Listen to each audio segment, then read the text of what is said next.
She herself pushed her childhood sweetheart into the abyss, turning him into a demon, while he slaughtered his own kin and climbed a throne of blood, only to stand where he could finally be her equal. In the 5th year after leaving Princess Roina, Finley executed his kingly father.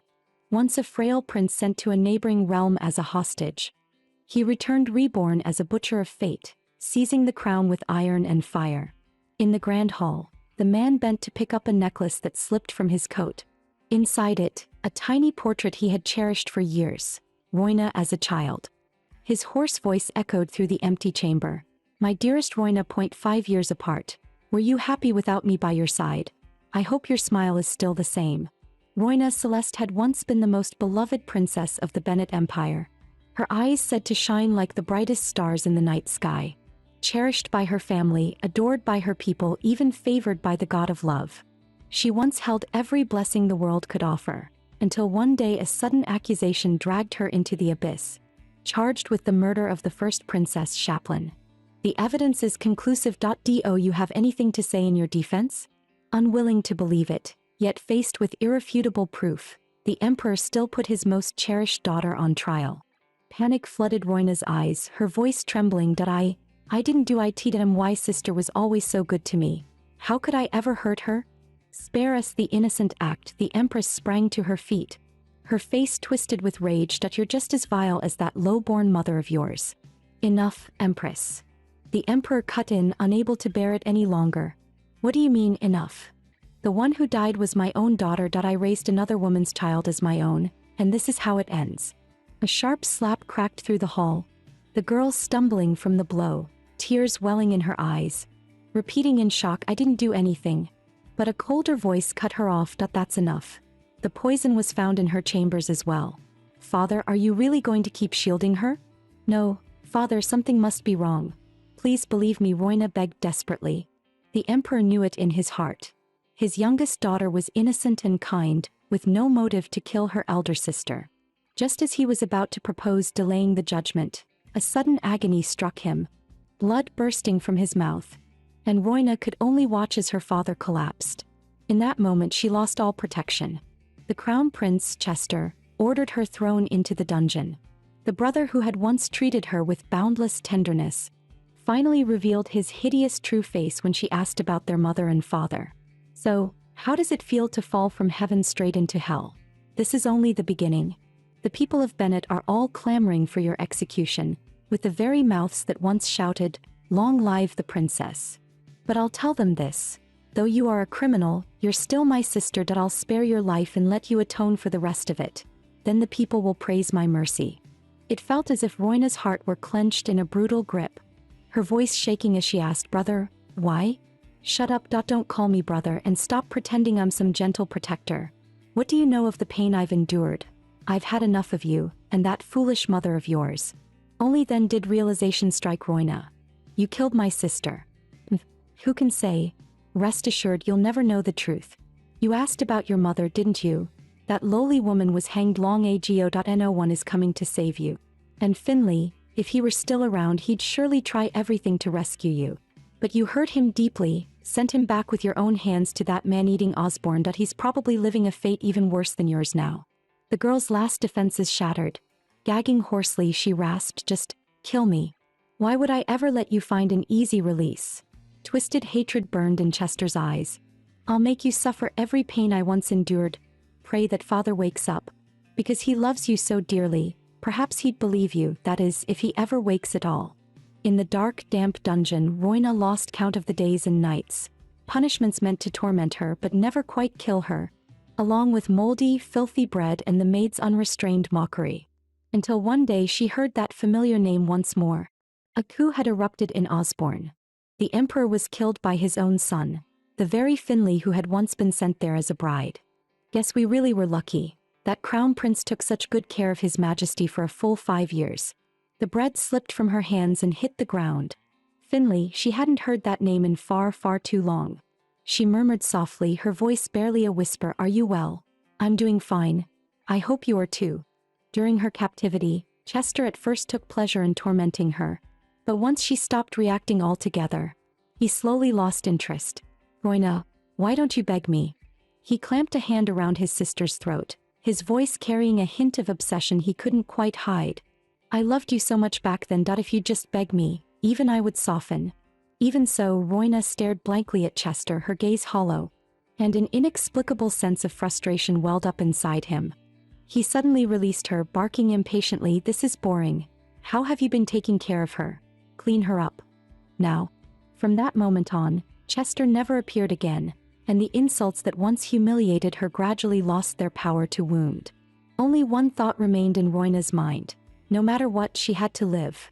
Only by surviving could she, one day, take her revenge, make those who hurt her bitterly regret not killing her when they had the chance, and watch with her own eyes as they fell into hell one by one. Then, in the second year, a turning point arrived in silence, and amid the damp sound of rain, Chester came to the dungeon once more.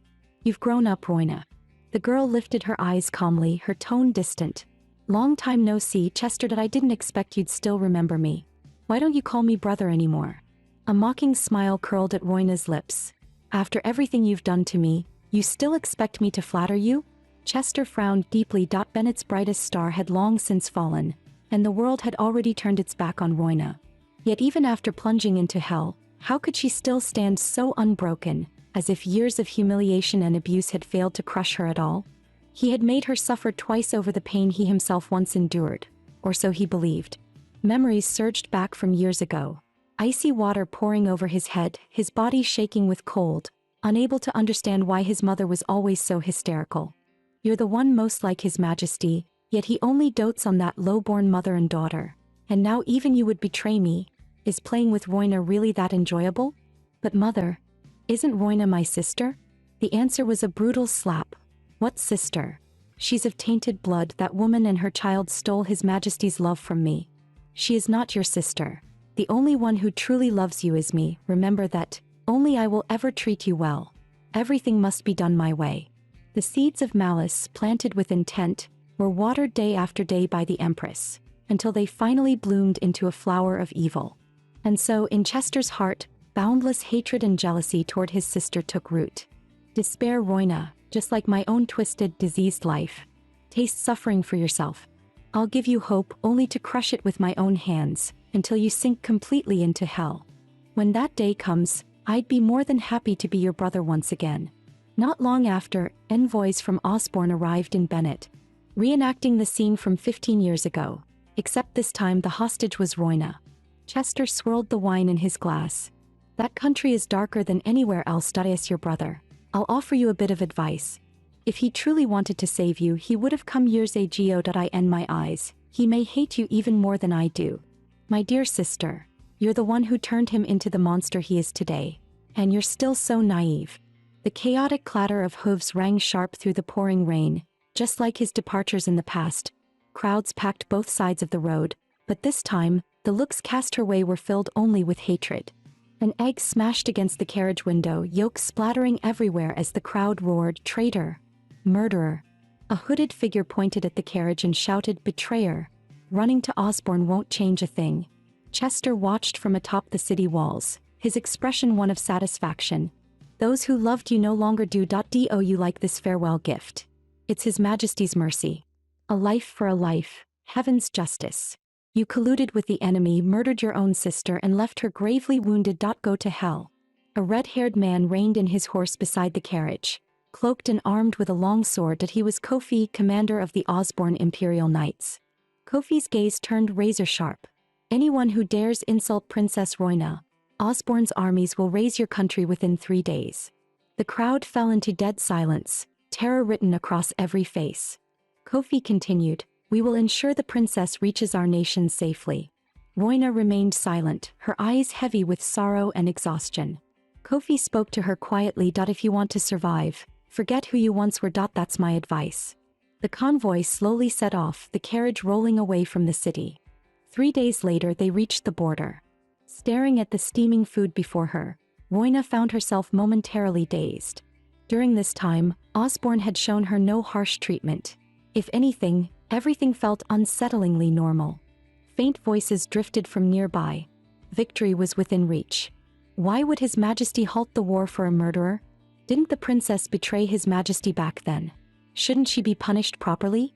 Maybe. Still, the princess is pitiful. 5 years imprisoned and now sold off like cargo. Could His Majesty still have feelings for her? Unlikely that he's already engaged. Moina's heart jolted.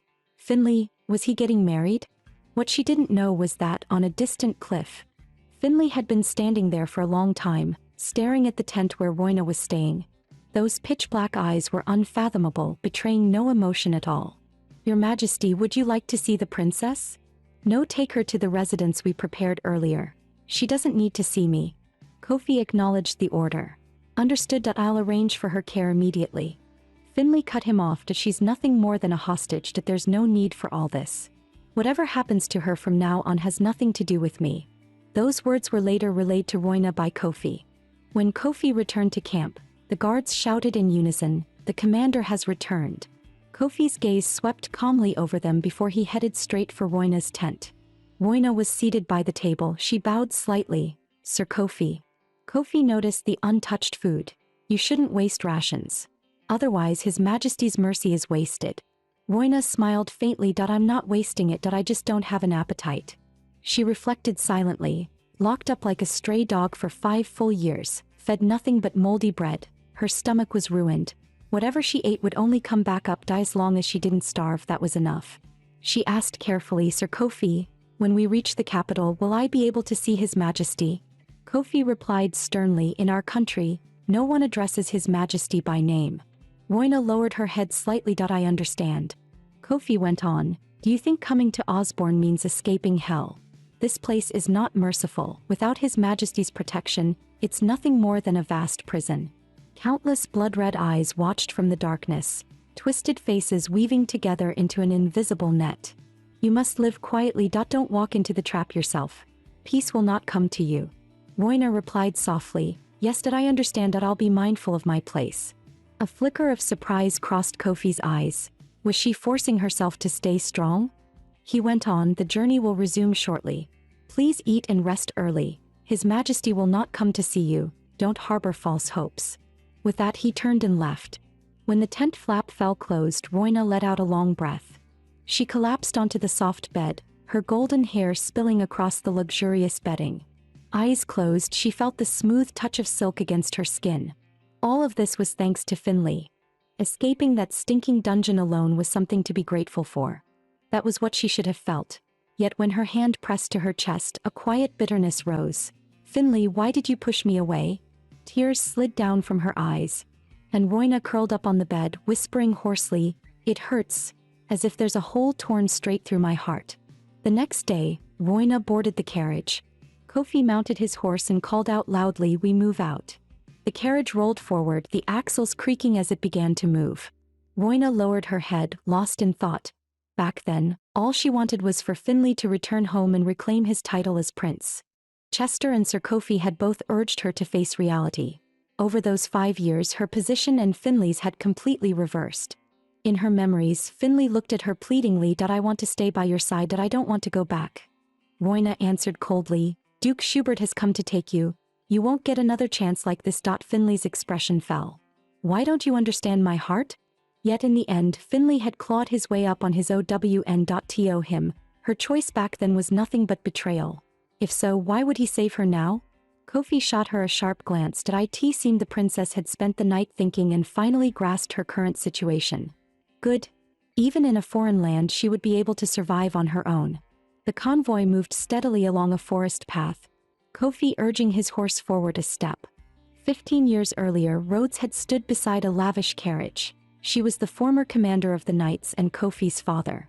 Rhodes extended a hand. "Your Highness, please step down." Finley alighted from the carriage and asked quietly, "Sir Rhodes, could you accompany me into the city?"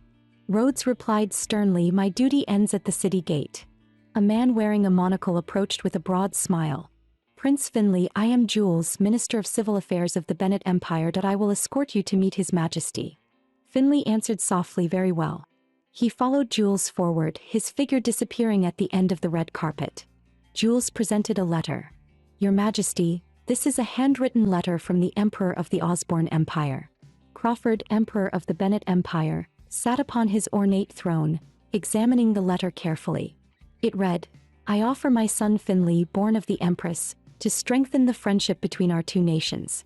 A trace of disdain flickered in Crawford's eyes. For the sake of trade, he sells his own son. What a devoted father. He lifted his gaze toward the center of the hall. Poor Finley, standing there all alone, that he looks like he might burst into tears at any moment. Royna looked up curiously. Father, who is that big sister? Crawford chuckled and corrected her. Not a big sister. A big brother that he'll be living with us for a while. Realization dawned on Royna, followed by a sudden sense of unease. She shook off Chester's hand. Chester froze for a moment as Royna ran straight toward Big Brother Finley. She grabbed Finley's hand excitedly. My name is Royna. What's your name? Finley answered, slightly bewildered, I'm Finley. Royna's eyes lit up. Big Brother Finley, you're so pretty. Just like a doll. Let's play together. Finley silently protested in his heart. You're the one who looks like a doll. He then showed a gentle smile. All right. Hand in hand, the two of them walked side by side toward the doorway flooded with light. Finley opened the locket and stared at Royna's portrait. My debt is paid, he murmured. From now on, you'll have to rely on yourself. He closed the locket and placed it into a drawer. Dawn broke softly, a warm golden hue spreading across the horizon as a manor slowly emerged from the mist. Royna gazed out the window with weary eyes. The carriage came to a halt before a Tudor-style building, its iron gates shut tight, the courtyard silent and deserted. Kofi reined in his horse, his gaze sharp. We've arrived. Please step down. Royna lowered her head and stepped out of the carriage. Kofi said, by His Majesty's order, I must return to the royal palace at once. Royna inclined her head slightly. Thank you, Sir Kofi. Kofi looked at her in silence, then turned his face away. It's my duty. Royna turned and walked toward the manor gates, escorted by several guards. From horseback, Kofi watched her. She looked obedient, unervingly, so that he then turned his horse and disappeared alone into the fading morning light. Royna stopped before the door as a guard handed her a wooden box. Inside are the keys and 3 months' worth of iron provisions, he said. Please accept them. We'll be leaving now. Royna took the box. Yes. Thank you for your help. The 3 guards turned and departed. Royna lowered her gaze. In her green eyes, no emotion could be seen. She opened the wooden box. Inside lay a pouch of coins and several cold keys. The furnishings were sparse, the fireplace cold. No doubt another display of His Majesty's mercy. Up in the branches, 2 men overlooked the manor. The man with the high ponytail asked, Is His Majesty really planning to have the princess live here? The short-haired man grinned. It's not bad, at least it's better than a prison. Night fell. The manor glowed with lights beneath a scattering of stars. One man sipped his coffee. Balrond is really far out. The long-haired man spoke with certainty. Of course. Lord Winton, building a residence in a place like this. His Majesty must truly despise the princess. Seated in an armchair, Winton replied, You're too naive. The long-haired man looked at her, puzzled. Winton set her cup back on the table with a crisp clink. The short-haired man stepped forward. Lord Winton, doesn't this plan backfire? Handing a criminal over to His Majesty doesn't seem wise. Winton gazed through the window. That criminal label is only for the outside world. The blonde man added, There's a detached palace in Brund. Letting her stay there must serve another purpose. The short-haired man frowned. After saying things like that, she must be terribly lonely. Winton spread her hands and asked, Would she really mobilize a night order for an insignificant princess? When the army pressed in, I thought war was finally coming. Winton continued. I've looked into it. The reserved emperor was simply too embarrassed to see her. The emperor and the princess were childhood sweethearts. They grew up together. Winton closed her eyes, a mysterious smile curling her lips. That's not mere resentment, it's love turned to hatred. Love so deep it becomes terrifying. The 2 men froze on the spot. Winton waved a hand. Enough. Follow the plan. We act tonight. Under the moonlight, Royna stood by the window, then closed it. The 2 men returned to the tree outside. The long-haired one whispered, She's sleeping soundly. The short-haired man sneered. That greedy Winton wants her all to himself, so he plans to kill her. The long-haired man hesitated. Boss, would His Majesty really be pleased? The short-haired man shot back, Have you ever seen His Majesty truly smile? The long-haired man shook his head. No, calmly, the short-haired man said, We're just hired hands. Winton is the mastermind. The knight will handle the cleanup. To be safe, we disappear the moment we get paid. The long-haired man sighed in admiration. You're impressive, boss. The short-haired man glanced at the window. The sedative should be kicking in. Let's move. A sword sliced open the window, and the two men climbed inside. Roina lay quietly on the bed, her golden hair cascading like a waterfall. Her breathing was steady, fast asleep. Their shadows fell over her. Forgive us, princess. Beneath the moon, the royal palace rose with towering spires piercing the night, austere and imposing. A maid with her hair in a bun stood by the bath, solemn, stepping forward with a red robe in her hands. Finley jerked his head up in the bath, water splashing. His short black hair was soaked, droplets trailing down his broad back. The maid draped the robe over him. Finley toweled his hair. Hilda, wake me an hour earlier tomorrow. He turned toward the door. You may leave. Hilda bowed slightly. Yes, your majesty. Finley sensed something and demanded softly, who's there? Roina lay on the floor, her golden hair veiling her face. Finley drew the sword nearby and brushed her hair aside. The moment he saw her face, his pupils widened sharply. He stepped closer, each step unbearably heavy. The sword slipped from his hand and clattered onto the floor. He slowly knelt down, staring at Roina's frail body, pain flooding his eyes. Then, trembling, he reached out and gently touched her cheek. Roina opened her eyes, exhaustion filling her green irises. She looked around the dim room, confusion written on her face. Slowly, she sat up, her gaze sweeping the surroundings before stopping on a silhouette hidden in the shadows. Finley sat in a chair, candlelight outlining his figure. Roina's body stiffened, her pupils contracting sharply. Recognizing his face, she called out in a trembling voice, "Brother." Finley remained silent. Realization seemed to dawn on Roina. She lowered her head and corrected herself, "Your Majesty." Finley finally spoke, his voice frighteningly low. "Princess." He rose to his feet, his tall figure casting a shadow as he walked silently toward the bed. Finley stopped beside the bed, the air thick and oppressive. Fear filled Roina's eyes. "I apologize." Finley froze for a moment. Roina stepped down from the bed, confusion in her voice. "Why am I in the underground bedchamber? I had no intention of disturbing your rest. Please forgive me." Finley's voice turned cold and sharp. "That's not what I want to hear. Do you want to see me that badly? Do you really think our relationship is still the same as before?" Roina recalled something Finley once said. "If you hug me first, I can hug you too." Or was she going to push him away again? Panic flickered in her eyes. "That's not what I meant." Finley let out a mocking laugh. "You changed because of my father. If you misunderstood, that's your problem. I don't know who brought you here, but an exiled princess from another country resorting to such suspicious tricks?" Roina lowered her head and murmured, "Finley, brother, if humiliating me makes you feel better." Finley's gaze hardened instantly. "Don't call me brother. It disgusts me." Roina turned away. "Please forgive me." She reflected silently. She should have remembered Sir Kofi's warning. Yet just because Finley had called her by name, she had clung to a faint hope. Finley stepped forward, closing the distance one step at a time. Looking down at Roina, he said coldly, "Do you think acting this pitiful will make me waver?" His hand snapped shut around Roina's chin, forcing her to lift her head. "I'm disappointed," Finley said coldly. "It seems 5 years in prison taught you nothing." With that, he shoved her back. Roina fell onto the soft bed. Her eyes widened in fear as Finley leaned over her. "Are you unhappy? Because former hostages were given such shabby quarters? Is that why you resorted to such despicable tricks to get my attention? There's nothing left of the Bennett Empire on you anymore. You've lost everything. Just like I once did. You're about to drown. People cling to lifelines when they're drowning. Don't be so stubborn. Say something." Roina's voice was hollow. "What am I supposed to say? You already hate me. A little more won't change anything. I'm tired." A faint curve appeared at the corner of Finley's mouth. "For the sake of old ties, I can grant any wish you have, even the love you crave." His hand brushed over Roina's. "After all, in those miserable 10 years, you were the only one who called me brother, the only one who treated me like a person. Wasn't that so?" Roina lay still, unresponsive. "I'm tired." Finley went on, "I could even make you the most noble woman in the Empire."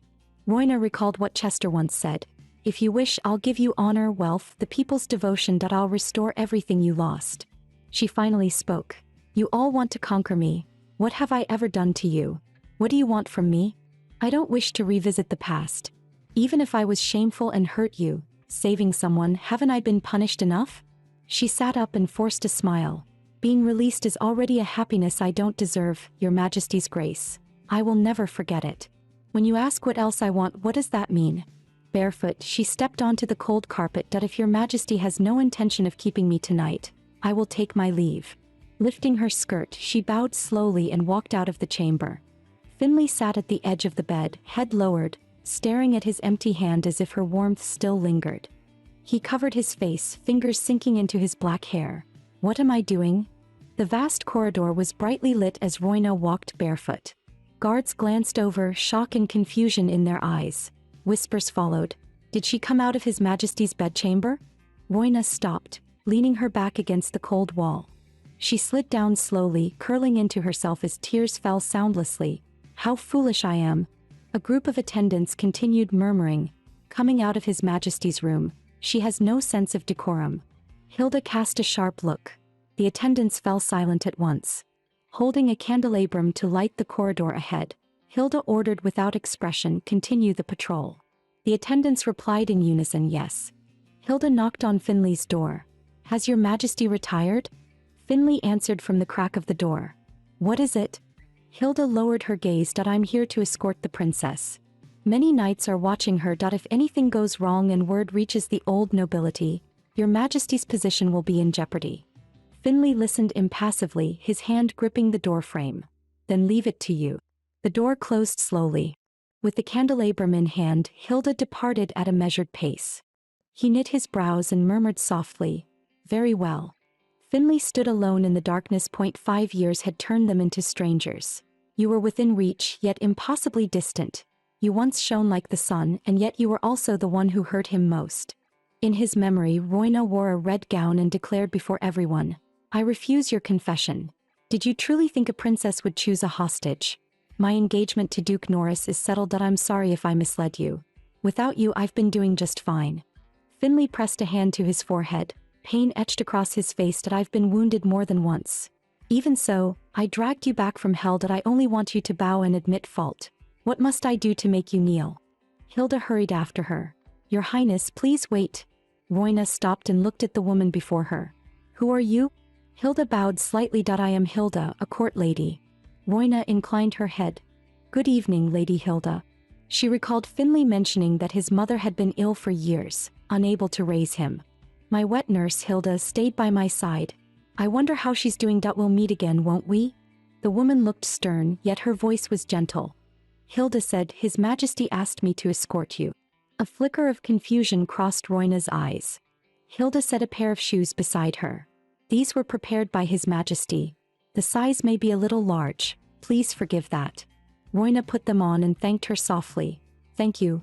Why would His Majesty do this? I already refused him. Hilda replied calmly, those were His Majesty's own words. After returning home, he went through a great deal, which made him short-tempered. Please don't take it to heart, Your Highness. Roina sank into thought. She had endured hardship too. Could suffering really be compared? She couldn't understand him. He felt like a stranger now. Hilda guided her down the stairs. Please don't be angry, Your Highness. Roina answered quietly, yes, I deserve the reproach, and I'm used to bearing every kind of emotion. Hilda looked surprised. Has something like that truly happened? A knight reined in his horse. He swung down from the saddle. Lady Hilda, are you here to see me off? Hilda bowed slightly. Good evening, Count Alai.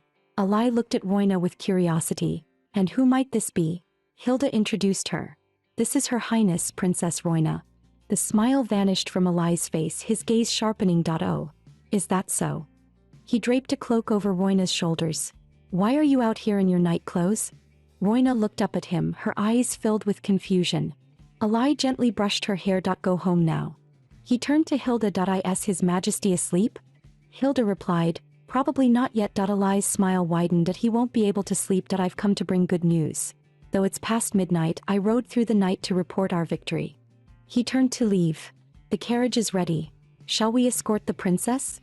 Hilda bowed again. Understood. She said to Roina, that is Count Alai, an untiring model of knighthood. Even His Majesty can't quite rein him in. Turning to lead the way, she added, this way. I'll see you to the carriage.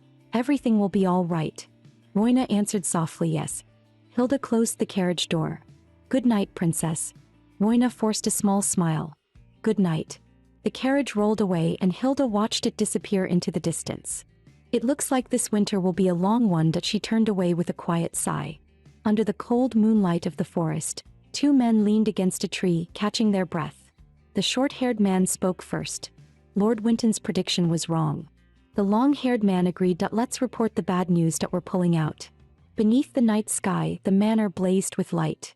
Inside, the short-haired man reported, His Majesty didn't keep the princess overnight. Court Lady Hilda escorted her away. The long-haired man crossed his arms. Yes, don't worry, no one was caught. Winton lowered his gaze and thought, did I ask that so? He took a sip of tea. So there's no way to keep the two of them together. Then we'll need another approach. A smile curved his lips. The plan succeeded. The two men exchanged looks, baffled. What do you mean? Winton set the teacup down and stood. Jamie, have you ever been in love? The short-haired man, Jamie, hesitated. Not yet. Winton turned to the long-haired man. And you, Board? Board smiled shyly. Are you setting me up with a girl? Winton draped an arm over each of their shoulders. Since His Majesty's accession, have you ever heard of a woman leaving his bedchamber, especially escorted out by Lady Hilda herself? Of course not. It's unprecedented. Which means the princess is special to His Majesty. The two looked confused. Jamie reasoned quietly, but the princess looked miserable. That he must have said something cruel. Isn't it just because she's a foreign princess that he spared her? Simply because she annoys him? Winton closed his eyes. You're wrong. The deeper the hatred, the deeper the love. That's the spice of a mad romance. I'm quite experienced in this. An expert even. He spread his arms and laughed aloud. Princess Roina is a lucky star. The trade monopoly is mine. We'll keep watch. If necessary, we'll protect her. Let's wait for the next opportunity. Roina tied on an old apron. If she was going to live here for a while, she had to reset her mindset first. She picked up the broom in the backyard, a faint smile on her face. I'll start with cleaning. She also needed to save money. Once everything was in order, she would look for work. Leaving this place required both funds and connections. She had to let the people of Bennett know the truth. And no matter what, this misunderstanding had to be cleared. She swept the ground, dust rising into the air. Father, Mother, I haven't given up. Please be proud of me. She wiped the table and let out a long sigh. Through the freshly cleaned window, she looked outside. A boy in overalls stood by the gate, holding a basket filled with something red. Roina opened the door. Who are you? The boy handed her the basket. My mom said this is for you. Roina stared at the tomatoes inside, surprised. For me? The boy pushed the basket into her arms. Yes, for you. Roina hurried to thank him. Thank you. The boy snorted softly and ran off. Roina watched his retreating figure. A neighbor? Hugging the basket, she thought she would go thank them after finishing the cleaning. The sound of hooves rang out on the stone-paved road. 3 men rode past and noticed Roina standing in the distance. Eileen spoke up. Isn't that Roina? I saw her last night at the city gate wearing only a nightdress. I was worried she might catch a cold. Kofi looked puzzled. A nightdress? Holding the basket, Roina wore a gentle smile and turned back toward her house. Kofi glanced at Finley beside him. Was Your Majesty deliberately taking this road to the detached palace? In the study, Finley rested his head on one hand and said, Thanks to your warning, Roina has come to understand her position. I thank you on her behalf. Kofi grew even more confused. The words in Finley's expression didn't match at all. There was clear irritation beneath them. Eileen suddenly interjected, Your Majesty, I just remembered something. Please go on ahead. He ordered the guards, provide tight security for His Majesty. The guards responded in unison, yes. Kofi thought to himself that His Majesty no longer needed his escort, and lingering might only invite trouble. Eileen smiled at Finley. I'll catch up shortly. Don't worry. Finley ordered coldly, Let's go. Kofi replied, Yes, Your Majesty. Eileen waved behind them. See you later. The sound of hooves faded, leaving Eileen alone. Eileen approached Roina and bowed politely. Princess, did you sleep well last night? Roina held the basket. Count Eileen, thank you for your concern. She lowered her gaze. I'm no longer a princess. Please call me by my name, Roina. Or just Roy. Count Eileen smiled. Then from now on I'll call you Roy. He handed her a letter. There will be a banquet at the Ballroom detached palace. Roina tightened her grip on the basket. With my current status, I can't attend a banquet. Eileen said, If you don't come, I'll lend you that cloak forever. Roina hurried to explain, I'll bring it right away. Eileen smiled. I'm very busy today. Lots to do. He slipped the invitation into the basket. That cloak is what I'll wear to claim victory. He mounted his horse. It would be proper etiquette if you delivered it in person, wouldn't it? He rode off. I'll be waiting until you come. The hoofbeats faded into the distance. Roina lowered her gaze to the letter in the basket, lost in thought. Count Eiley galloped back to the procession. I'm back. He laughed lightly. Your Majesty Finley, what color do you think suits Roy? Pure white perhaps, her golden hair would stand out. Finley's expression darkened. Eiley continued, how about a necklace to match her star-like eyes? I heard your Majesty used to weave flower crowns for her when you were young. Is that true? She must have been adorable back then. After all she's endured, she's still beautiful, like a doll. I've already given her the invitation. She's just arrived here. She likely doesn't have a dance partner. Watching Finley's darkening face, Kofi grew anxious. Count Eiley, you're going to get yourself killed. Stop talking. And using a nickname already, isn't that too fast? Eiley raised a finger. Because she reminds me of my sister who's my age. Besides, I've been looking for a match lately. A knight's duty is to be captivated by elegant, lovely ladies. And I've just settled my accounts, so I have time. Finley fell silent, then said, do as you wish. He dismounted and walked toward the distant palace, his back resolute. Eiley flashed a victory sign. Really? On the messy bed lay an open black gift box. Beside it was a letter, a red ribbon spilling over the edge. Inside were a necklace set with lavish gemstones and a dress. Roina sat on the edge of the bed, her golden hair in disarray, staring emptily at the gifts and the letter. She remembered the dance she shared with Finley at her 15th birthday ball. It felt like a lifetime ago. Chester had stood among the crowd, looking desolate. That day he didn't smile. Roina's fingers brushed the edge of the box. Lord Eiley lent me his cloak and even prepared a gown. We've only known each other a few days. She lay back on the bed. Still, Mr. Eiley is straightforward. He doesn't seem like a bad person. Her thoughts drifted. Does kindness ever come without a reason? Faces of her family flashed by. Smiling, cold, calculating, they had once been her entire world. She used to believe family kindness was a given simply because they were family. That innocence had long since shattered. She had lost everything. What could she do now? Roina lay there, covering her eyes, tears slipping down silently. Mother. Outside the door, Jamie and Borde were eavesdropping. Jamie whispered in surprise, is the frog princess crying? They exchanged a tense glance. Borde asked, pull out. Jamie nodded. Withdraw. At dawn the next day, Roina stepped out alone and stood before the closed white gate. A boy wearing a cap approached, looking a little nervous. Hello. Roina turned. Hello. What's your name? The boy answered softly, I'm Mika. Are you heading out? Roina nodded. Yes. Mika raised a hand in warning. Please don't take the back paths. There are many vagrants there. With that, he turned sharply and left. I'm going now. A flicker of resolve crossed Roina's eyes. Yes. When I get back, I'll go to Mika's place. The smile faded from her face, replaced by a complicated look. If they knew I'm a prisoner of Bennett, would they still speak to me like this? She shook her head hard. Why am I being pessimistic again? Chester is the real villain. A magnificent white palace towered ahead as guests ascended the stone steps toward the entrance. A pink-haired girl in an ornate gown said to the man beside her, Tell father I'll be home late tonight. He shook his head. Miss Lilia, the count will worry. Lilia fanned herself lightly. Father needs to learn to let go. Once I'm married, I'll only visit occasionally. I'll persuade him. Surrounded by friends, Lilia smiled. I'm dressed this beautifully. Lord Eiley will notice me, right? I'm an only child. All of my parents' love is mine. You have sisters. You share expectations. She clenched her fists, cheeks flushing. I can do this. He'll be captivated by me. A lady clasped her cheeks, eyes sparkling. Mr. Eiley looks even more manly than last time. Eiley moved through the crowd.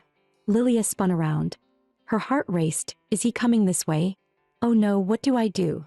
She smoothed her skirt, nerves jangling. She'd prepared so long for tonight. I can finally get closer to Lord Eiley. Eiley walked straight past Lilia. Lilia froze, bewildered. Why? Her companions rushed to her side. What happened? It must be a mistake. Eiley walked up to Roina. Lilia glared at her. Who is that woman? Roina held out the cloak. I came to return this. Eiley took it. Thank you. You went to the trouble. He glanced at Roina's attire. She wasn't wearing the gown he'd sent. It seemed she truly disliked banquets. Lilia froze. I dressed up so carefully, and I was ignored. A companion behind her whispered, that must be the Princess of Bennett. A blue-haired girl asked in confusion, do you know her? The woman replied, my brother works with Lord Kofi. I've heard descriptions of the princess. The blue-haired girl realized it. I see. But she's dressed so plainly. Why hasn't His Majesty cast her aside yet? Is it really necessary to spend state funds entertaining her? She's that woman's daughter. The one who stole the Emperor's favor from the Empress. A cold-blooded murderer of her own kin. Whispers spread among the guests. Look, she's already trying to seduce Lord Eiley. Lilia's face darkened. She murmured, that rumored killer. Lord Eiley must be hosting her under orders. Roina bowed to Eiley. If there's nothing else, I'll take my leave. Eiley reached out and caught her wrist. Wait. Lilia stood rigid. He grabbed her hand. Impossible. No one has ever held my hand. Eiley pulled Roina closer. I have something to say. Come with me. Roina looked bewildered. What's going on? She wanted to break free and go home, but he was strong, and she couldn't afford to offend him. She scanned the room. What should I do? Everyone is watching. Lilia clenched her fists. I won't lose. I'm the daughter of House Dresser, the one most suited for Lord Eiley. The women of House Dresser always get what they want. You, a fallen princess from an enemy nation, prepare yourself. A carriage came to a stop. Kofi stood by the door.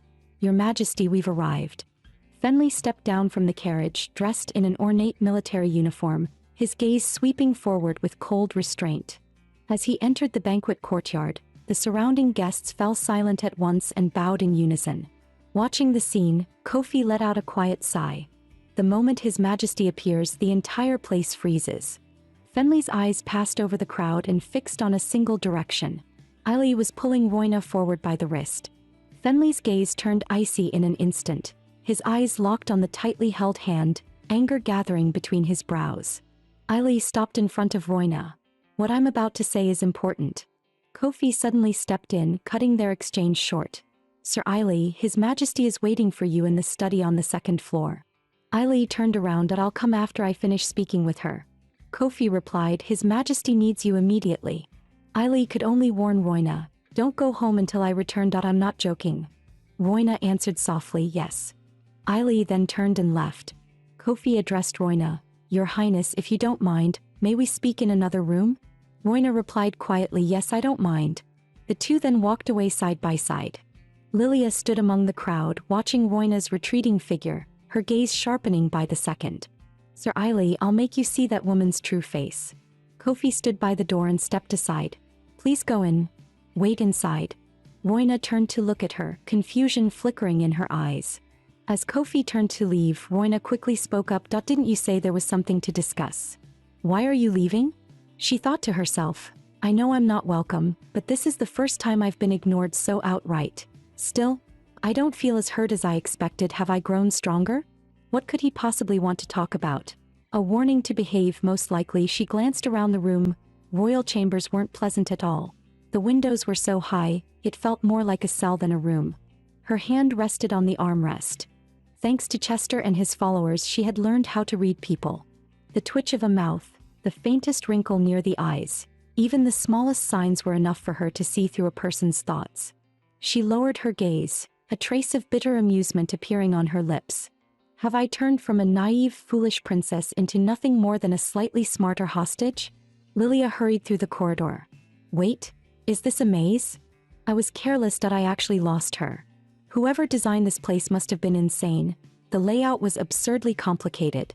She looked around anxiously. Where are you? At the end of the corridor, a figure vanished onto the second-floor balcony. Lilia's eyes lit up.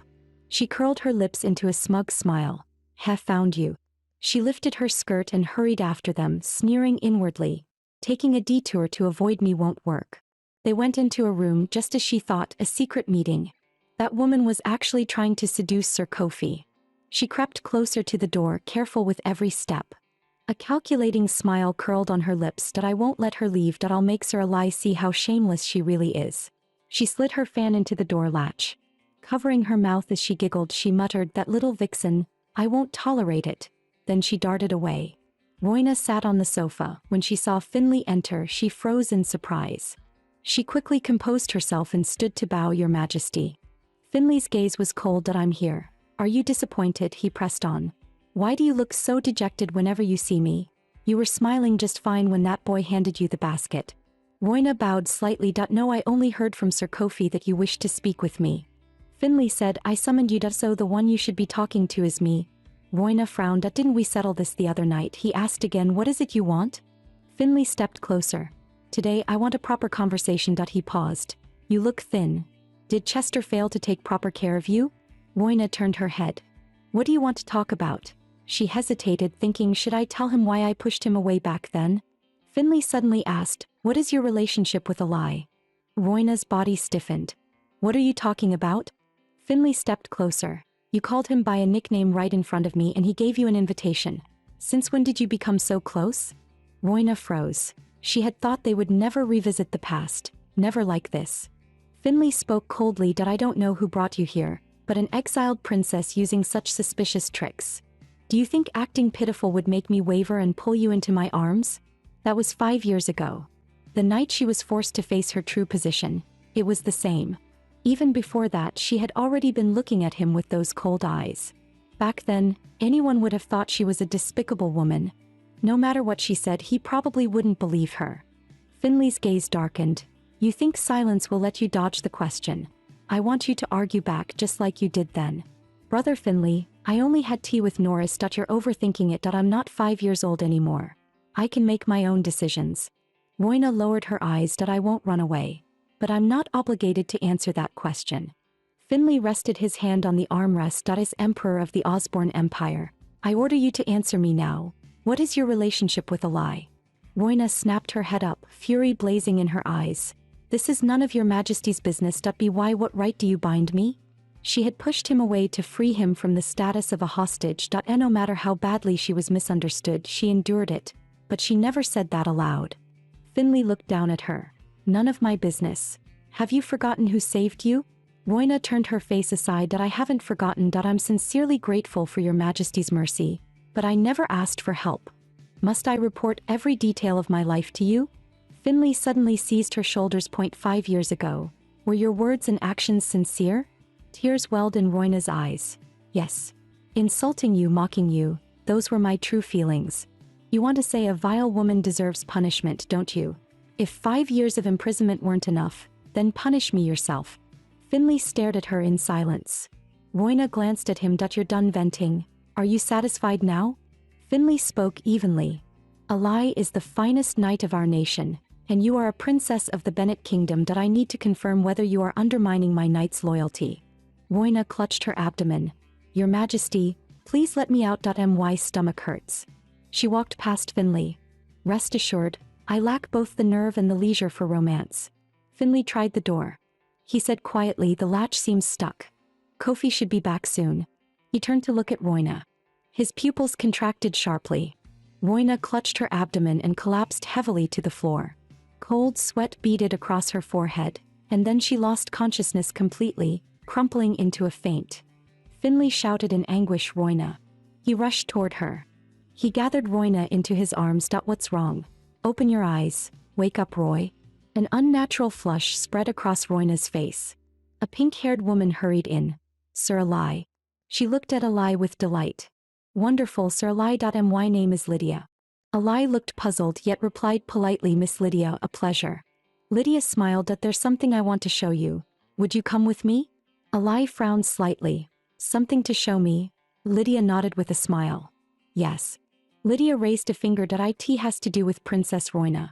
She led the way cheerfully, thinking to herself, I'll show him that woman's true face. If he's hurt, I'll comfort him. He can only belong to me. Eli wondered. Does Roy know anyone from the Drazer family? Finley was frantic. Why won't it open? He gripped the doorknob and pushed and pulled with all his strength again and again. Still nothing. He pounded on the door. Is anyone out there? Open the door. Sweat poured down his face as he looked back at Roina. Roina was covered with Finley's coat, her face slick with sweat. Finley crouched down and touched Roina's forehead. She has a fever. A cheerful female voice sounded from outside the door. Right here. Lydia planted her hands on her hips and spoke confidently. I stuck a dagger here so she couldn't escape. With that, Lydia pulled the dagger out. She said excitedly, Sir Eli, take a good look. This is how she ruined her precious family name.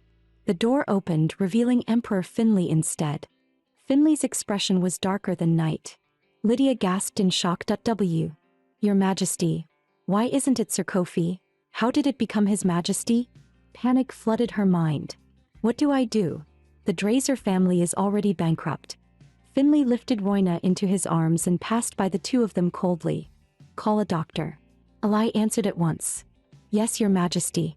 Lydia shrank back, trying to hide herself. Her thoughts spiraled wildly. Kofi, I did nothing wrong. How could I be wrong? Is it too late to run now? I locked His Majesty inside. I'm finished. Alai looked at Finley and let out a quiet laugh. I knew it. Night had fallen over the imperial palace. Finley reached out and touched Royna's face. As if shocked, he pulled his hand back abruptly. A knock sounded at the door. Finley went over, opened it, then closed it gently behind him. Royna opened her eyes. Holding her head, she slowly sat up, looking around in confusion. She remembered the door wouldn't open, and then a sharp pain had struck her stomach. After that, everything went dark. Her throat felt unbearably dry. She wanted water. The doctor was reporting she needs plenty of rest and careful dietary control. Finley listened quietly. Understood. When Royna fully focused her gaze, this was the scene before her. Why did Finley look so unwell? Finley spoke. You may leave. The doctor bowed. Yes, Your Highness. Roy, without warning, Finley placed a hand around Royna's waist. In the next instant, he lifted her up in his arms. Royna struggled instinctively. I can walk on my own. Please put me down. Why was he acting like this? She couldn't understand it at all. Royna struggled in Finley's arms. Please let go. If someone sees this, they'll misunderstand.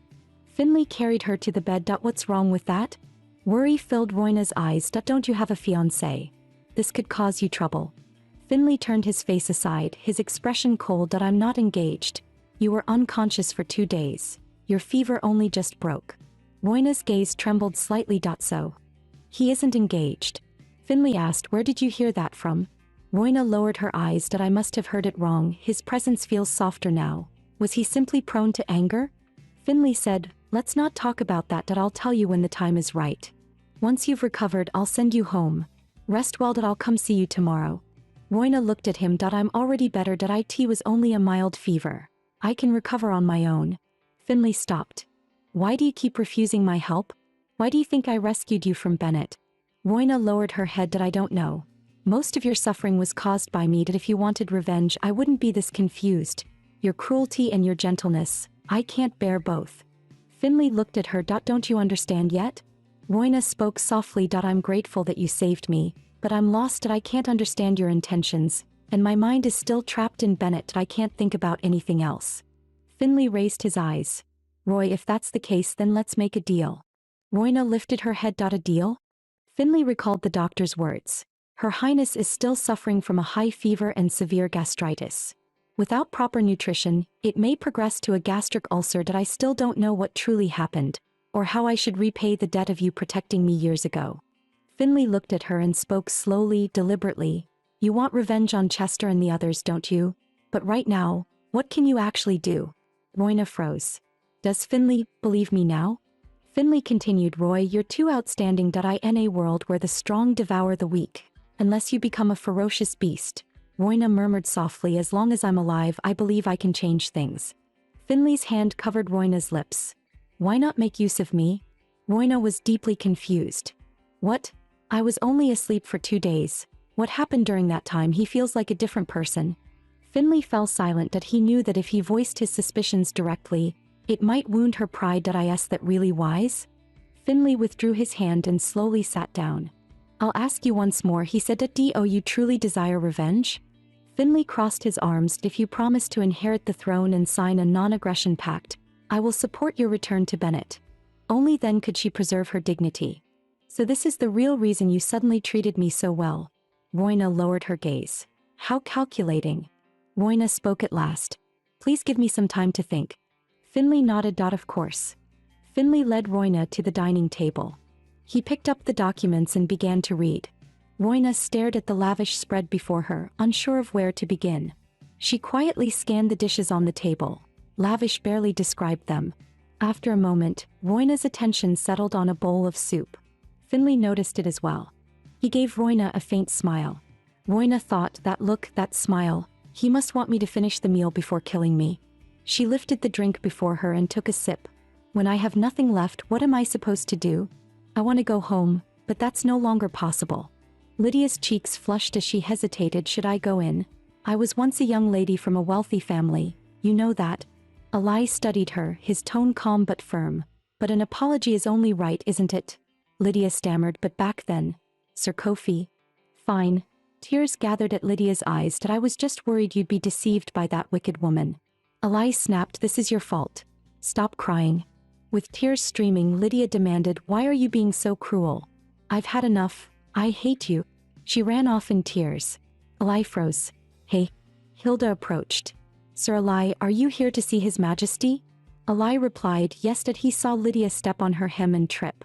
Hilda recognized her at once. Isn't that the Count of Drazer's daughter? Alai nodded. Yes. Lydia collapsed on the floor, sobbing. I made such a fool of myself in front of him. I'm an idiot. Alai looked at her and let out a helpless sigh. He gazed down at her. Miss Lydia. Lydia stayed face down on the floor. Just leave me alone. Alai crouched. After you apologize, how about going horseback riding? Lydia snapped her head up. Really? Don't regret it. Her eyes sparkled, joy spilling over. The dining table was laden with delicacies. A figure caught someone's attention. Why does that girl look so uneasy? Lydia noticed Roina's gaze and stiffened. She's looking at me. Hold it together. I have to. Alai whispered, you can do this, Lydia, right? If you don't apologize, there'll be no riding. Lydia wrestled with herself. Endure it. Lower your head.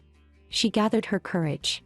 Your Highness, I treated you as an evil woman and had you locked away. I'm willing to accept any punishment. I truly know I was wrong. Roina froze. So that's what it was. Roina replied gently, many people call me a villainess. Please don't take it to heart. Finley looked stunned. Roy, a vicious woman? Roina looked at Lydia. Please raise your face, Miss Lydia. Lydia thought, she doesn't seem like the person I imagined. Lydia said angrily to Ellie, everyone is spreading nonsense saying the princess is a murderer. Ellie replied calmly, that has indeed become the focus lately. Lydia bit her finger and asked with sympathy, even though she's such a gentle, almost angelic person? Ellie reached out and patted her head. So what should we do? Lydia clenched her fists. I don't believe rumors and I won't spread them either. Ellie showed a satisfied expression, thinking to himself, well done. Hilda watched quietly from the side. The Count seems more spirited than usual. Finley set his documents aside. His gaze swept across the table. I haven't prepared your dinner yet. Ellie raised his glass with a grin. My apologies. I've interrupted your private dinner. Lydia's face went pale. Is he testing me?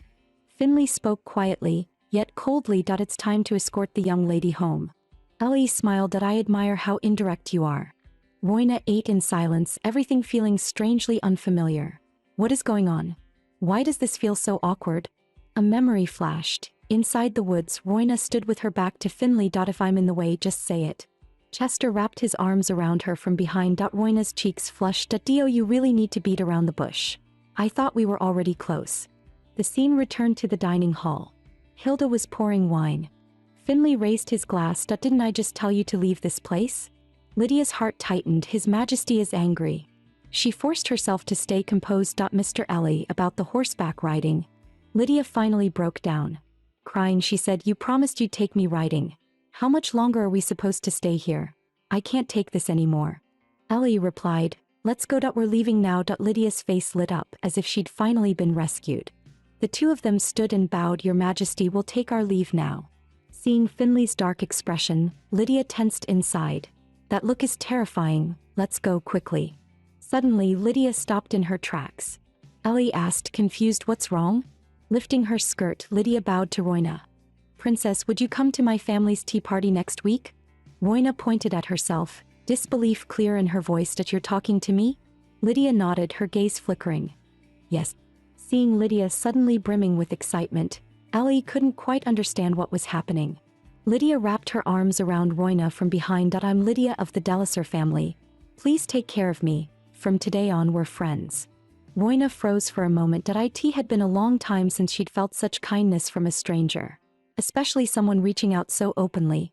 Lydia trotted back to Ellie. Let's go. Ellie laughed lightly. "Ha, not bad," Royna murmured. "Friends?" Ellie waved and called out, "Your Majesty, you really shouldn't be angry at Royna. That I'll take my leave now." Finley's expression darkened once more and silence returned to the dining table. Royna stared blankly toward the doorway. Lowering her head, she sank into thought. Finley gazed quietly at Royna. For a moment he wondered if he had seen his younger self in Lydia, bright and cheerful just like Royna at 15. He had once stayed by her side, guarding the brightest star of all. Now she was covered in darkness and dust. She might believe she was completely ruined, yet she had no idea how lonely he had been for the past 5 years. He had chased her shadow, clawing his way out of hell. That was the reason. Finley picked up a piece of cake. "Do you like sweets?" Royna asked. "Aren't you having dinner?" Finley smiled. "That I was working earlier. Since I'm done now, I'll eat with you." Royna took a piece of cake as well. "Oh," she asked softly, "may I go to Lydia's party?" Hilda stood nearby, waiting quietly. The doctor entered the room and Hilda promptly led him back outside. Finley asked, "Do you want me to go with you?" Royna shook her head. "No, it's fine. That I'll head home right away." Hilda and the doctor walked to a secluded spot. Hilda said, "Doctor, I'll see you off." The doctor smiled. Thanks to Miss Lydia, His Majesty had a relatively relaxed and pleasant time. Hilda replied softly, "I hope moments like this can last. It's been a long time since I last saw His Majesty smile like that." A knight hurried over. "Lady Hilda, is His Majesty inside?" "Yes," Hilda replied, "His Majesty is having dinner." The knight rushed off. "Sorry, I'm in a hurry." Hilda frowned slightly. "What's going on?" A knight knocked on the door, his voice urgent. "Your Majesty, there is an emergency." Finley opened the door. He looked at the knight coldly, clearly displeased at being interrupted. "What is it?" The knight bowed and handed over a letter. "I bring news from Bennett." Finley paused. "From Bennett?" "Yes," the knight replied. Finley took the envelope and pulled out the letter inside. As he read, his expression darkened instantly. "What?" His fingers tightened around the paper, his pupils shrinking sharply. His knuckles turned white from the force, the edges of the letter crumpling as it was crushed in his grip. The sharpness in his eyes hardened into something colder. "Damn it, should I tell Roy?" The letter stated, "After the Emperor's death, the movement to enthrone a new ruler has already begun." One hand clenched the paper again. The parchment let out a harsh, grating sound. Finley raised his gaze, his eyes cold. "Summon a lie." Immediately the subordinate bowed at once. Royna was still seated at the dining table. She looked confused. Did something happen? Finley now held another document in his hand. A classified file. Was it related to the military? Finley looked at Royna. Did she hear it? No. If she had, she would surely break down. Finley returned to the dining table and spoke softly. "You should eat more slowly. After you're done, I'll take you home." Royna replied, "I'll take my prescribed medicine on schedule. Lately, I'll recover. You don't need to come all this way." Finley said, "For us to coexist peacefully, staying healthy is essential." Royna listened in silence. She lowered her head, a trace of disappointment crossing her face. Finley spoke quietly. "Go on. Eat." He turned his head, his gaze falling on the shredded pieces of paper scattered on the floor. "Should I tell her now?" His throat bobbed slightly, words lingered at his lips, then were swallowed back. He simply stared at the fragments in silence. When Roy was slandered and demeaned, the Emperor did not protect her, which ultimately led to her imprisonment, and to her awaiting the Empress's judgment. Perhaps she hated his elder brother. That Empress had once been a knight, someone who had saved the Emperor's life on the battlefield. After the two were married, Roy was born. At that time, the Emperor truly adored her. He often looked at her with indulgent affection. The young Roy saw the Emperor as her entire world. He would lift Roy high into the air, while the Empress stood nearby, quietly watching the tender scene. That marriage did not seem to be forged for political reasons. And I, since the day I was born, have never known even a trace of parental love. I envied her deeply. What was insignificant warmth to her was an unattainable luxury to me. My father only saw the power behind my mother and treated her as nothing more than a political wife. When her family declined, he quickly lost interest in her as well. Every fragment of that past was carved into my memory, never to be forgotten. I learned that familial love was a privilege reserved for the strong. But when Roy appeared before me, the shadows finally receded. It felt as if I were standing beneath warm sunlight again, as she gently gathered the shattered pieces of my heart with her small hands. Brother Finley, you're spacing out again. I could no longer deceive her. At least now, I had to tell her the truth. He pressed a hand to his chest, hesitation flickering in his eyes. Roina looked at him and asked softly, Your Majesty, did something happen? You look terrifying. Finley lowered his gaze and said quietly, The Emperor has passed away. Roina's pupils constricted as she stared at him in disbelief. Her entire body trembled as if struck by an unseen force. In that instant, her world collapsed into darkness, leaving her utterly alone. Her hands trembled as she clutched the fork and knife, her entire body shaking uncontrollably. The utensils slipped from her grasp and clattered onto the plate. She covered her mouth as silent tears streamed down her face. I still had so many things I wanted to say to you, Father. When Mother passed away, did your heart ache the same way mine does now? During the 5 years I was gone, did you lie awake in pain every night? After I left Bennett, were you doing well? A figure draped in a crimson cloak stood upon a meadow in full bloom. This was the Emperor as Roina remembered him. Why didn't you wait for me to come back before leaving? How I wished you could have waited until the heart of Bennett you loved returned home. Roina covered her face with both hands, sobbing in anguish. She didn't regret saying the wrong things. She regretted never getting the chance to say what truly mattered. Finley reached out, calling softly, Roina. Finley rested his hand on Roina's shoulder. She flinched in shock. The next instant she lunged forward, throwing herself into his arms. Her voice broke as she cried out, Brother Finley, it was Chester and the Empress who killed Father. They took my parents, they took everything from me. Finley held Roina in silence, emotions surging in his eyes, yet no words came. Roina buried her face against his chest, her tears soaking into his clothes.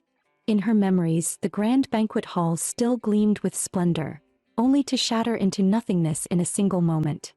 Finley finally let his guard down. He wrapped Roina in his arms, holding her as if she were a treasure he had nearly lost forever. They didn't steal your talent, Finley said softly. You didn't lose anything. You're still here, still with me. Roina froze for a moment. Then her last layer of defense crumbled and she buried herself against his chest. She broke down completely, her sobs soaking through Finley's clothes. The carriage wheels crushed through mud as rain washed over the tracks. Water splashed, hooves shattered puddles, and the ruts quickly vanished beneath the downpour. Two cloaked knights galloped through the rain. Inside the carriage, Roina stared blankly out the window. The rain's heavy, Finley said. His gaze lowered. It was raining like this the day I left Bennett too. Roina clenched her fingers but didn't respond. She thought maybe these 2 days in the side hall had eased the tension between them, just a little. Yet in her memories, Chester never smiled. He stood beside her, holding an umbrella over her head.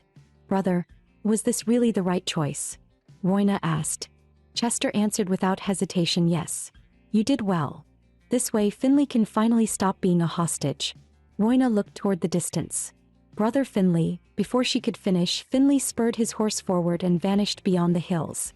He never once looked back. That retreating figure burned itself into Roina's memory. 5 years were enough to change a person beyond recognition. Had Finley become a tyrant feared by all? Or was he still the gentle brother who once comforted her? The Finley who had held her so tightly? Which one was the real you? 5 years are enough to change anyone. And yet I became a hysterical woman. Roina let out a bitter, self-mocking smile, her nails digging deep into her palm. How did it come to this? She sat quietly, hands folded on her lap, her expression drained of all color. Finley placed his hand over hers. Roy, don't be afraid. His fingers tightened gently, and he pressed a soft kiss onto the back of her left hand. A knight would never harm his princess. Heat rushed to Roina's face. Do you remember? He said that I am your knight, that I swore my loyalty to you, that I would never betray you. Brother Finley. Tears shimmered in Roina's eyes. I'm sorry. This is all my fault, that I was so foolish, that I hurt my parents, my sister, you, and so many others. Finley pulled her into his arms. Roina choked on her words, that I never once doubted Chester. And my choices dragged everyone into misery. Finley spoke softly, that isn't true, that don't forget. You were a victim too, that don't blame yourself, that if anyone was a fool it was me. Then, is it true? Roina asked quietly. Are you engaged to Duke Norris? Roina wiped away her tears and said softly, it's true. Finley froze. But when I heard you had returned safely, I immediately called off the engagement. I can't believe I used that to hurt you. After that, he left the capital. He must hate me. I think I need a chance to apologize to him. Finley's thoughts drifted back. He had grabbed Norris by the collar and demanded, "You knew I loved Roy. Why did you still get engaged to her?"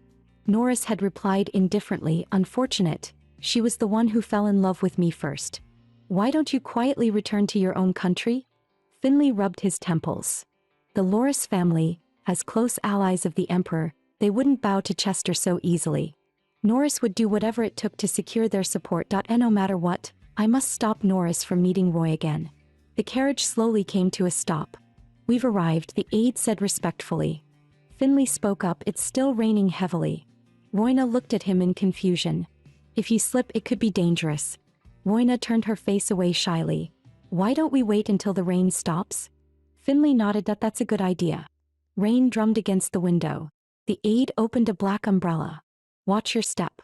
Royna nodded. "Yes." Finley reached for the handle. "I'll take it." The aide hesitated, then handed the umbrella to him. The two of them shared one umbrella as they headed toward the distant residence. Finley said quietly, "Weren't you supposed to meet Coffee?" Let him wait. Coffee sat on the sofa, teacup in hand. 2 hours had already passed. Under the umbrella, Royna whispered, "It's really cramped." Finley stopped and replied calmly, "Don't worry. Go inside first." He turned to the aide behind him. "How long are you planning to follow me?" Startled, the aide bent over at once. I suddenly have a stomachache, Your Majesty. I'll take my leave." He hurried away, unwilling to endure Finley's sharp gaze any longer. Royna asked in confusion, "What happened?" Finley replied calmly, "Nothing. Someone just left in a hurry." Royna blinked. "Oh?" Finley lowered his head, thinking, "Looks like we won't be leaving tonight. It'd be best if the rain never stopped." Royna glanced out the window. "The rain hasn't stopped. How are we supposed to get back? The carriage doesn't seem to be here anymore." Finley suddenly spoke, his voice low. "How did Chester treat you?" Royna turned to him, stiffening slightly. "Why are you asking that all of a sudden?" Finley explained, "The marks from when you were imprisoned are gone now. I thought you were merely being protected. I didn't expect that he was actually abusing you." Royna lowered her gaze. "So, you already knew?" "Hilda told me," Finley said. "About the whip marks on your body." Royna looked down. "That wasn't neglect. Chester himself came to take me away. That man hurt me. I'll never understand it. I truly believed my kind brother would never harm me. But when I really think back, there were times he looked at me with pure hatred. We were just children back then." The Empress controlled him, filling his heart with twisted love and resentment. He once felt affection for father.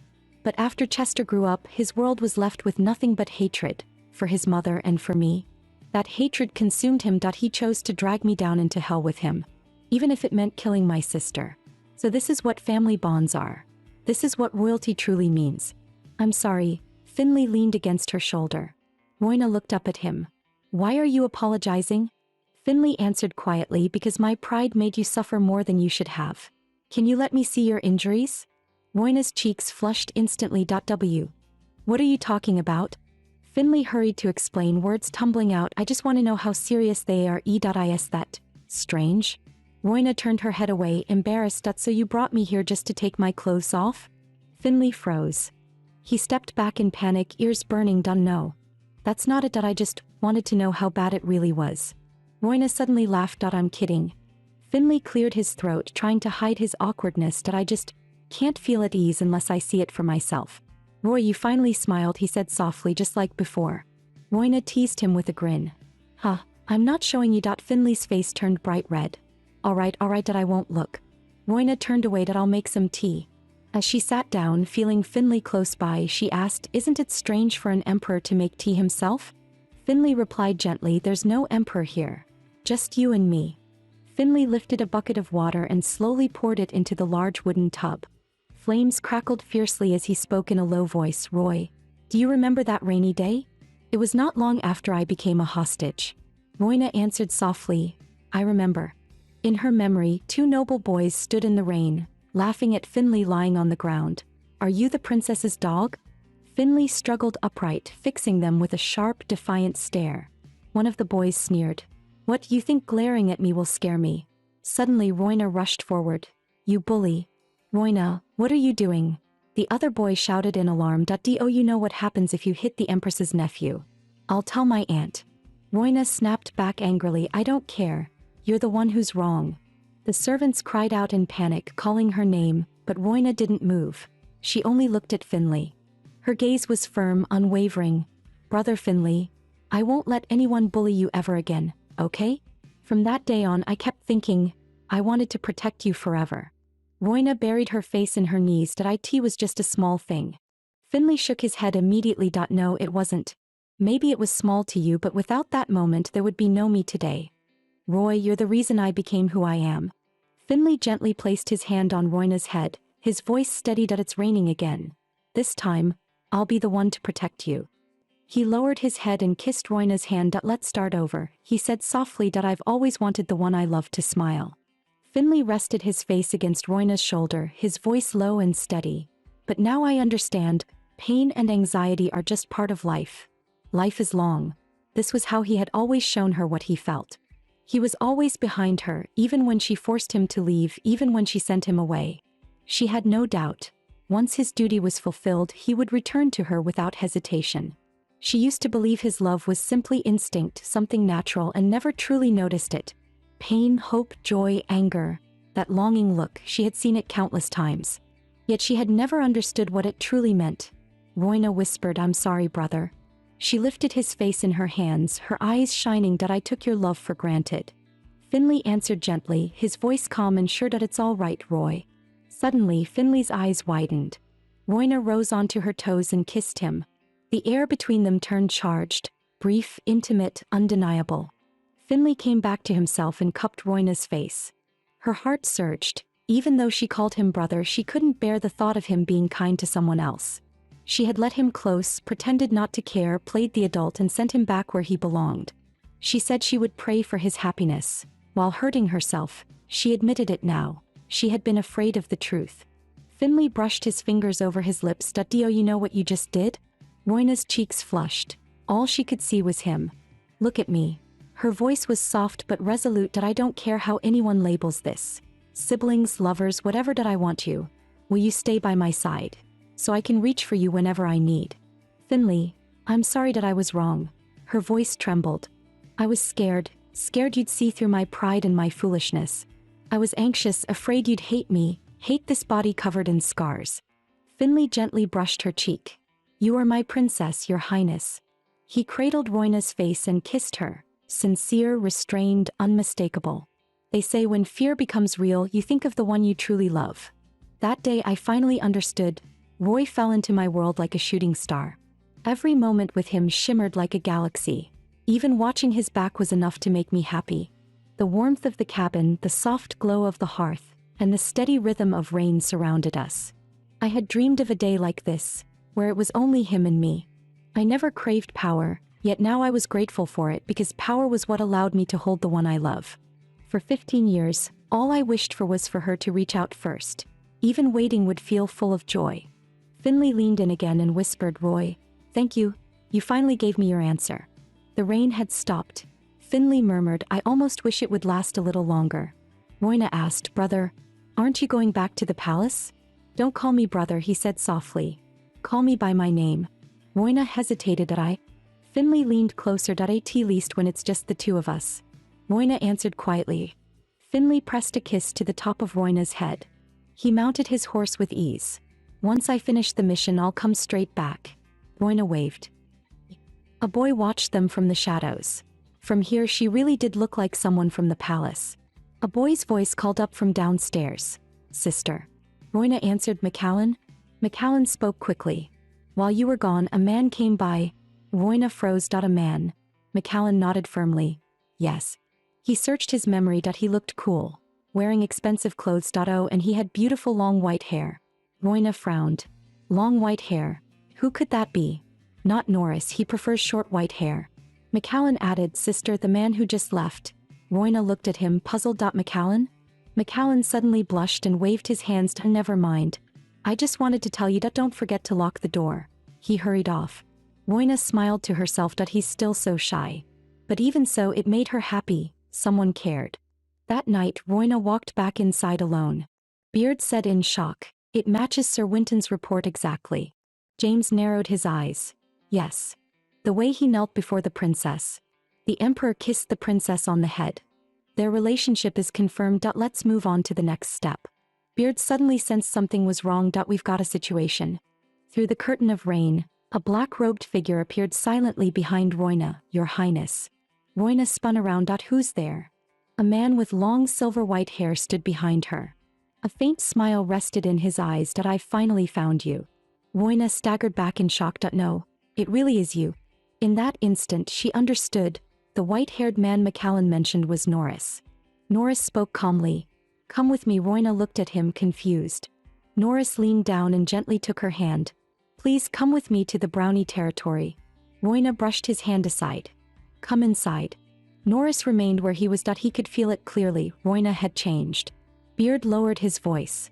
This is bad. The Emperor's opponent has just appeared. We need to inform Sir Winton immediately. Norris stepped inside, his gaze slowly sweeping across the room. Roina spoke up. You seem much calmer than before. Norris replied, so do you?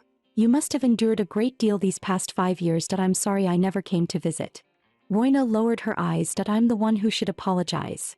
I used you. I forced Finley to return to the capital. I don't expect forgiveness, but what I did back then, I truly regret it. Norris studied her. She had changed too much. The innocence she once had was gone, her smiles fewer than ever. And yet, in her eyes now, there was a calm, unshakable resolve. Norris stepped closer, his tone even. Your Majesty, are we only allowed to speak while standing? Roina froze. What? Then she realized what he meant. Sir Norris, please sit. It's only simple tea. I hope it will be sufficient. Norris removed his coat. Princess, I'm listening, Roina answered. But he didn't continue. Roina turned around and saw something that left her stunned. Norris dropped to one knee before her. My family, the Brownie family, pledges its loyalty to you. We vow to support your rightful royal status and crown you Queen of Bennett. Roina spoke quietly. Norris, tell me the truth. Do you really think someone in my position deserves to be queen? Before I was imprisoned, I never tried to understand politics, nor the lives of ordinary people. After being thrown into prison, I became an ignorant outsider in my own country. So what do you think of me? Why would you gamble on someone so hopeless? I hated that man with everything I had. I swore that once I escaped that prison, I would make him taste humiliation twice over. But the maids who guarded me said even their children understood politics better than I did. I was useless, lost in nothing but the hollow brilliance of royalty. Of course, I rejected him back then. But when I left my homeland and came here, watching the scenery rush past the window, watching the people on the road. Women in ragged clothes struggling with children in their arms. Laughing children, farmers working the fields, nobles walking the streets with practiced grace. Roina lowered her gaze. Do you truly believe a fool like me, nothing more than a pretty shell, can be queen? Sit down. We need to talk. Norris stood up, his tone serious. Your answer, Your Highness, caught me off guard. Roina replied calmly, no one can remain trapped in past pain forever. Norris, you suffered back then because of me, didn't you? Norris shook his head. Not entirely. This country needs someone radiant, someone who can restore its lost glory, and you, princess, are that light. Roina didn't accept it so easily. Do you truly believe that? Norris answered gravely. If the crown prince ascends the throne, the empire's former brilliance will never return. But if you go back to Bennett, there may still be hope. Light flickered in Roina's eyes. Norris, I do intend to return. Truly, I understand now why everyone supports me. I carry royal blood, and I'm easier to control than Chester. What the Brownie family wants isn't a queen who truly rules. I'm nothing more than a compliant bird in a gilded cage. She asked softly, am I wrong? I thought I believed in this for your sake. Norris lowered his voice. That's what my father believed. But the reason I agreed is because I believed it could protect you from further humiliation. Please become Bennett's shining star once again. He paused, his tone unexpectedly gentle. By the way, do you remember our engagement? At the time I didn't understand my feelings, but that experience did bring us closer. Roina stammered no. Norris continued, before Finley appeared, I truly believed that one day I would take you as my wife. But ever since Finley showed up, he's always been at your side. And the way he looks at you isn't like a normal brother at all. Since you kept your distance from me, I assumed you only saw me as a friend. Roina lowered her voice. I'm sorry, Norris. Norris shook his head that I was the one who kept stepping back that I lacked the courage. Norris stood up, his expression resolute. Roy, once your advisor and also your former fiancé. This time I won't let go that we'll see each other again very soon. Trust me, it won't take long. He placed a hand over his chest and swore, I vow to become the shield that protects you. Chester sat alone in the darkness, a wine glass in his hand. A subordinate asked cautiously, Your Highness, what is your decision? And, it seems he met the prince yesterday. Chester looked up. Is there anything else? The subordinate hesitated. Well, Chester snapped impatiently, what are you mumbling about? Do you want your tongue cut out? I saw the Emperor of Osborne leaving the princess's residence. Resting his face against his hand, Chester spoke coldly. That doesn't match the earlier reports. Weren't we told Finley had no interest in Royna at all? The subordinate spoke up. That separate palace used to be easy to infiltrate, but after that incident, everything changed. Now not even a fly can get inside. I don't know what happened between the princess and the emperor during those days, but... Chester stared at him darkly. You understand what that means, don't you? The subordinate dropped to one knee in panic. Yes, I do. Chester said coldly, then you know what needs to be done. Thunder cracked across the sky. A smile curled at Chester's lips as he raised his wine glass. Then let us fall into hell together, brother and sister. The sky hung heavy and overcast. The grand palace loomed beneath the gloom, its carved details pressing down like a weight. The doors were flung open and a burst of light tore through the darkness. Chester stood in the doorway, his towering shadow stretching across the floor. Leather boots struck the cold marble, ringing sharply. Chester looked toward the woman lying on the bed. He spoke slowly, Mother. Dark circles framed the woman's eyes. Chester's voice was cold. Father is dead. What is it, Mother? Are you not pleased? Those words completely enraged her. She lunged forward, reaching for Chester's throat. You demon. Chester seized her hand abruptly. He leaned in close and whispered by her ear, Aren't we mother and son? Our fates are bound together. If I am a demon, then what does that make you? His mother glared at him. You killed His Majesty. You drove him into a corner with no way out. Chester's gaze turned. I see why. You still love that man. Even though he never loved you. Her voice trembled. Shut up, he loved me. He loved me. Chester tightened his grip on her wrist. Have you forgotten? Isn't that what you always told Royna and her mother? He bent down and whispered, You taught her that, didn't you? That only obedience earns love. That's why she ended up hanging herself. So what about it? Did father ever come close to you? Chester's eyes pierced the darkness. You were never loved, were you? His mother murmured softly. Demon. Chester released her hand. We are few in this world. But no, my younger brother Louis still lives. When that boy grows up, we should send him to the battlefield to serve the nation. Tears streamed down his mother's face as she stared at him in fury. Chester ignored her anger and collapsed onto the bed. Your most trusted son is finally going to become king. With that, mother will obtain everything she has ever desired. So what do you say? Let's start over, like an ordinary mother and son. You never sang me a lullaby, did you? He looked at his mother with cold indifference. Now sing for me like a real mother would. Time rewound to a day earlier.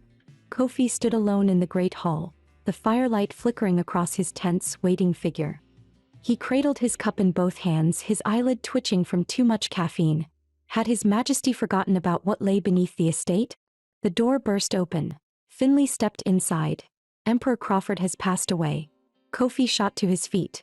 What? He couldn't believe what he was hearing. Your Majesty. Finley's expression was grave. The plans for the auto trade port will change. There may even be military friction. Understood. Finley went on. Also, my apologies.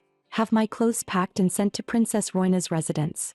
Kofi stared at him in shock. You're sending her clothes? Finley repeated flatly, my clothes. Send them. Kofi froze, 3 invisible question marks practically floating over his head. Huh? Finley snapped impatiently, you heard me. Go. Wait. Kofi turned back. Royna likes flowers. Prepare some potted plants as well. I no need to clean the interior. I'll handle that myself. He added, from today on after 5 p.m., don't come unless I summon you. Kofi's expression darkened. Your Majesty, your personal safety. Finley cut him off. Yes. Increase security. But don't let Royna notice. He added calmly, I won't cause trouble. Yet his gaze sharpened. Don't you understand? Kofi stood completely frozen, his mind utterly blank. He snapped into a deep bow. Understood. Left standing alone, he wondered what on earth had happened over the past few days. He didn't understand it, but His Majesty was clearly serious. A knock sounded at the door. A messenger rushed up the stairs. Your Majesty, an urgent report. A letter has arrived from the Duke of Bennett. The sky was a flawless blue, clouds drifting lazily across it. Kofi directed the attendants, place it here. Roina looked puzzled. What is this? Kofi smiled politely and bowed, His Majesty's full set of clothing. Roina was even more confused. Would His Majesty's clothes be sent to me? Kofi broke into a sweat. He offered no explanation, only issued further instructions. Screaming internally, I want to know too. Roina seemed lost in thought. Kofi bowed politely. We'll take our leave now. Roina waved her hand. All right. Roina stared at the boxes, deep in thought. She sat quietly and picked up a book, flipping through its pages. Roina. Finley rode up on horseback. What are you doing sitting here? Roina stood and explained, I'm just guarding your belongings so they won't be stolen. Sir Kofi said you ordered that no one touch them. Finley lifted one of the boxes. I've already moved in. Roina stared at him in shock. What? Finley smiled and raised a finger. You take the upstairs. I'll stay downstairs. We'll live here together. And if you refuse, I'll move in by order of the Emperor of Osborne. Or should I remind you, this is an imperial command.